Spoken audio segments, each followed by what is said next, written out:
We are live from Beth the Fellow Dahan Community School 11th grade Jewish history class. I'm Cindy Rubin, here with Lola Lewin. Lola, tell me a little bit about yourself growing up. My name is Lola Swikarz, Swicarz. I was born in Sosnowiec, Sosnowic, in Poland in 1924. Where were you when the war broke out? I was 17 years old, and I was home with my parents and three brothers and one sister. In 1939, we heard planes coming over our town, and we were bombed in my hometown. Then what did you do?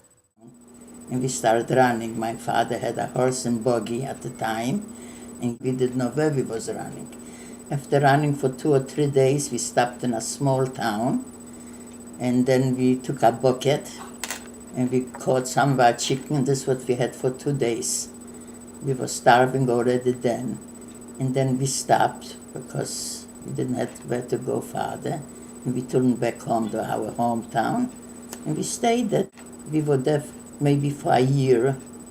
The circumstances were very bad. The Germans treated us horrible. The first thing I saw, how they hanged a man in our square in my hometown. A young fellow, they hanged him by the feet. They took out the most famous people from my hometown, like rabbis and lawyers and government officials, and killed a lot, maybe 20 or 30 people. I heard. I was 17 years at the time, and I didn't realize what's going on. We were so scared. 1942, we had an order that they should take me to a Durchgangslager in our hometown. They had a big building where they had all young girls. They advertised in the papers, all young girls, 17 till 20, should register, and from there they sent me to my concentration camp. I was in concentration camp from 1942 till 45. I did know nothing what's going on home. I had no mail, I had no news, nothing. We didn't know nothing. What was it like there for you? We had very harsh work. I was 18 years old or whatever, or 19. We worked in a spinnerai factory. It means that you have to make cotton, big bowls of raw material, and they had to go through machines with hot water. They call it Feinsaal. You walked in, you could faint.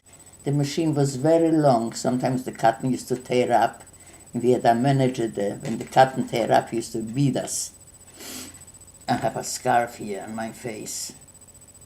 I got knocked down once from a German. No food. In the morning, they gave us a little soup. I'm sure it was from leaves, what they picked up on the ground, because the bottom of the bowl was all dirt. This we had for, and have one little loaf of bread. You had it for 3 days. Some girls ate it in 1 minute, and we starved for 3 days. No lunch. At night we got home, we had a little soup again, with a little water. We hardly can wash ourselves. No heat. At night was cold. We were sleeping on 3 bunks. How you call the bunks bed? 3 of them. And 2 girls on a bunk with a straw, not a mattress, but a straw. Morning we got to get up 6 o'clock again. We couldn't go out. There was no toilet. We had a bucket. Was every day the same? Sunday we had a little off, because we only worked 5-6 days. Sunday, our leader from the camp, a German industrialist, lived across from our camp. He had a beautiful building there, and he was the home manager. And sometimes Sunday he came to our camp. It was across the street, and he said, "Who wants to come volunteer to pick in his backyard the weeds?" He had a beautiful backyard with all kind of fruits, blueberries, raspberries, and strawberries. We used to lay down on our feet, on our knees, and pick one to eat. One, if he caught you, they could kill you for it. If you just see you eating from it. and we cleaned up his whole backyard every Sunday. I loved to go there because there was nothing to do in the camp. So we stayed there a few hours, and then Did you know of anything else going on at the time? I didn't know that Auschwitz exists. I didn't know. I came from another camp. What did you do every day? Every day we marched to the factory with German dogs around. I was bitten. Why were you bitten? Walk to the factory. You have to go straight. If you put your foot a little bit like this, the dog bit you. German dogs. And I was bitten by a German dog. Can I tell you, it was horrible. It was horrible. We didn't know about the parents, we didn't know about my brothers, we didn't know about the sisters, nobody. Little did Lola know these drawings of her mother and father would be the last thing she would have to hold on to remember them.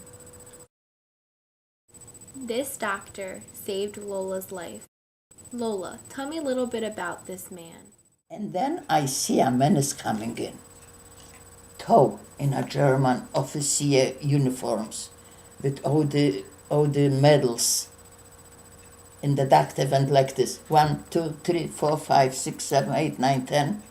And whoever he point the pencil, the doctor, the Jewish doctor, they took him out to Auschwitz. They were sick, so sick there was no reason to save him.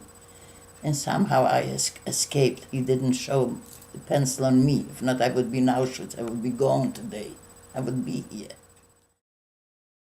In 1945, Lola was liberated by the Russians and moved from Czechoslovakia to a little town in Germany. Waited in Germany for 3 years. From 45 to 49, 4 years. We waited because we got married, we had the baby, we had registered. And they had to check you if you capable to come to the... After 3 years, Lola then moved from Germany to New York City. I came to New York. I was in New York maybe 4 weeks or 5 weeks. And we stayed there for 4 months, and my friend from Baltimore sent for us, and we came to Baltimore. After Lola moved to Baltimore from New York with her husband and daughter, she had 2 more children, a son and a daughter. Lola has been happily in Baltimore for 65 years. She is a widow, mother of 3 children, grandmother of 6 grandchildren, and a great-grandmother of 2 great-grandchildren. Lola is celebrating her 90th birthday, February 20th, 2014. That is all the time we have left. Thank you so much, Lola, for sharing your incredible story.